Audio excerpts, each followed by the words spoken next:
Now the next speaker is Dr. Arun Kumar Singh, and he would be talking about the visual field interpretation in glaucomatous and visual pathway lesions. Thank you, ma'am. Good afternoon, everyone. I will be talking about visual field interpretation, glaucomatous versus visual pathway lesions. First, I will be covering some basics. Retina can be divided into temporal half and the nasal half by an imaginary vertical line passing through the center of the macula. The nasal retina corresponds to the temporal field, and the temporal retina corresponds to the nasal field. So the nerve fiber layer, these are the axons of the ganglionic cell layers, which are arranged in a typical manner. The macular fibers are known as papillomacular bundle and are inserted into the temporal part of the disc. The temporal fibers arch around the papillomacular bundle and are arranged in the superior and inferior part of the disc, and the nasal fibers go directly into the nasal part of the disc.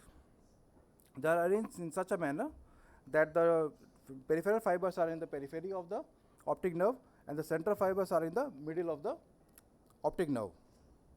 First one is the arrangement of fibers in the optic nerve head, in which the macular fibers are in the temporal region, and the second photo you can see that the arrangement of fibers in the retrolaminar region.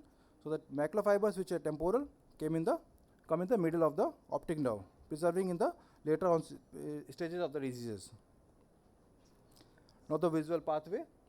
The optic nerve carries the temporal and the nasal fibers.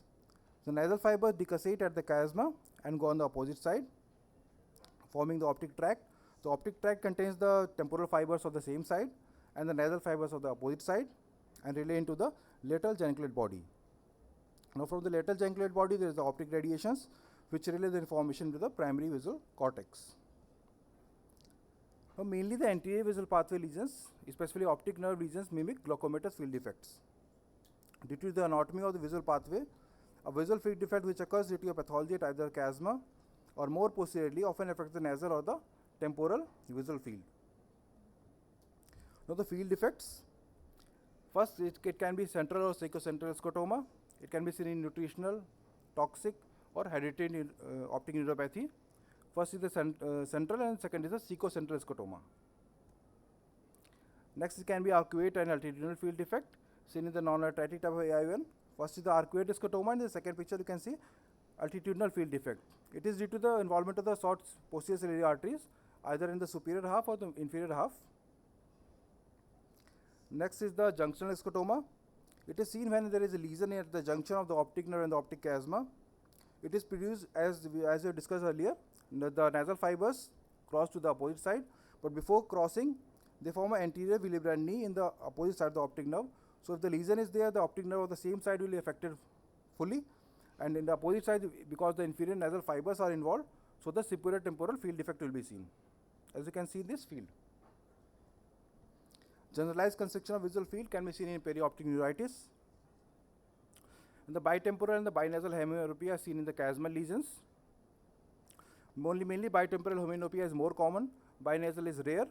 Bitemporal hemianopia can be seen in the pituitary adenoma and carinopharyngoma, causing the field defects.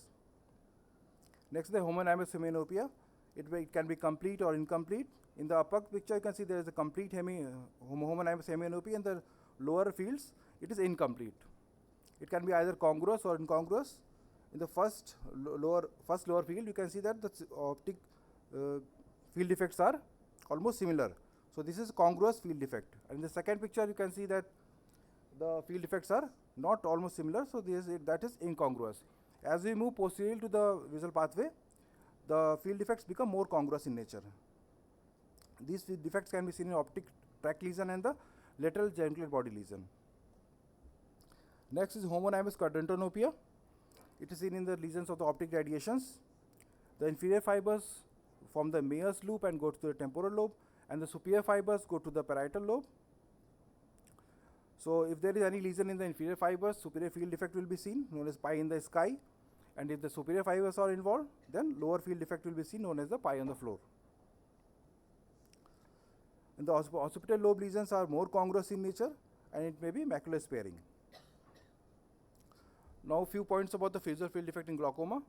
Glaucoma is a neurodegenerative disease of the optic nerve. It is progressive, irreversible loss of retinal nerve ganglionic cells, resulting in irreversible visual impairment and eventual blindness.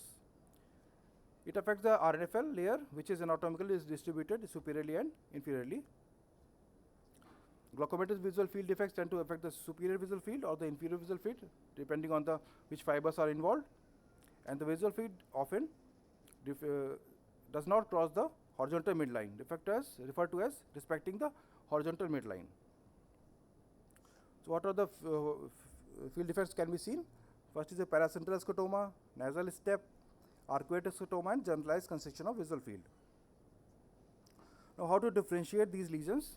In glaucoma, the onset will be slowly progressive, and in the visual pathway lesion, onset will be acute or subacute. Disc in the glaucoma will see cupping with thinning of a neuroretinal rim, but characteristic will be that the color of the neuroretinal, whatever will be left, will be pink in nature. But in the visual pathway lesions, cupping may or may not be there. It can be seen in AION and pituitary adenoma, but it will not match the visual field defects, and an NRR will be pale. IOP will be generally raised in glaucoma, or in visual pathway lesions, IOP will be normal.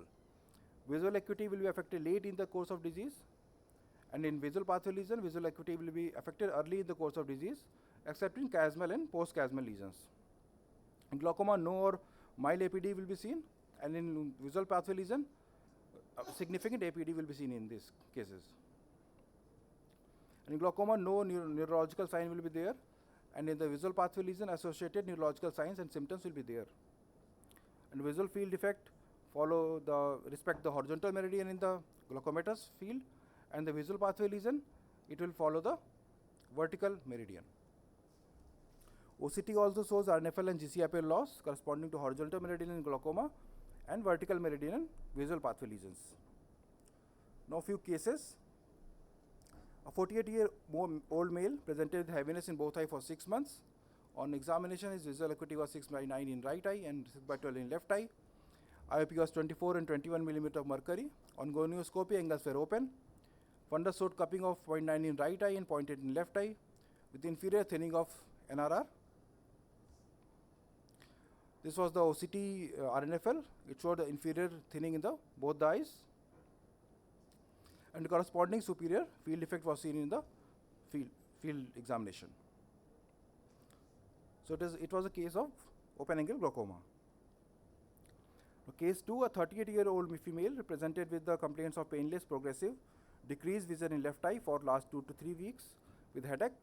She had similar recurrent attacks for last 6 months, for which she was given steroids 2 or 3 times, and it resolved. But the field examination and imaging was not done. We did field examination, and it showed temporal heminopia in right eye and temporal heminopia with central scotoma in the left eye, as you can see in this field. On imaging, a large cellular mass with cerebral liquefaction extending to the supracellular region with a peripheral enhancement, and it is displacing the optic chiasma superiorly, causing the field defects. Case 3, a 56-year-old diabetic man presented with history of dull pain in the left eye with drooping of left eyelid for 2 to 4 weeks. On examination, complete third nerve palsy was found with mild weakness in his right lower leg. Field examination was done, and it showed to be a right homonymous hominopia with mild weakness in right lower leg. On MRI, there was a mass in the anterior medial temporal lobe extending to the adjacent cavernous sinus, also extending posteriorly and compressing the left cerebral peduncle, causing the mild weakness in his left leg. Thank you.